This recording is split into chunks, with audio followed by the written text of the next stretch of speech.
محمد اشرف غني وایي په اوسني حاکمیت کې افغانستان ته نه ستنېږي. په سلامونو مو هرکلی کوم د AFG نیوز چینل درنو لیدونکو. سلام، ستړي مه شئ، وخت مو په خیر. پام مو راګرځوم د دې ساعت مهم خبر ته او په سر کې یادونه کوم ملګرو، که مو چینل نه وي سبسکرایب کړی د مهمو خبرونو لپاره در سره AFG نیوز چینل په درنښت سره سبسکرایب کړئ. پخوانی ولسمشر محمد اشرف غني وایي په اوسني وضعیت کې به افغانستان ته ستون نه شي.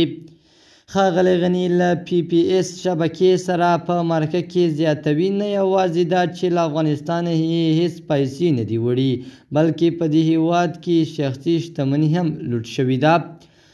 مخکینی ولسمشر محمد اشرف غني له PPC شبکې سره په مرکه کې ویلي، هغه تر وروستۍ دقیقې له خلکو او افغان امنیتي ځواکونو دفاع ته ژمن او نوموړی د هیواد د مشرتابه وروستی کس و چې له افغانستان وتلی دی.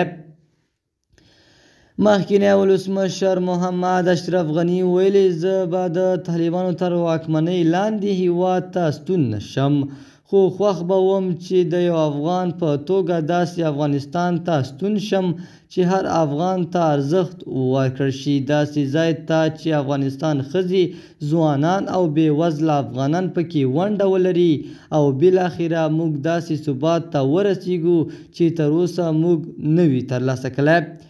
ښاغلی غني ټینګار کړی، له داسې شرایطو سره مخ شو چې په قربانۍ ورکولو سره یې جمهوریت نه شو ژغورلی او ادعا کوي چې په افغانستان کې شخصي شتمني لوټ شوې ده.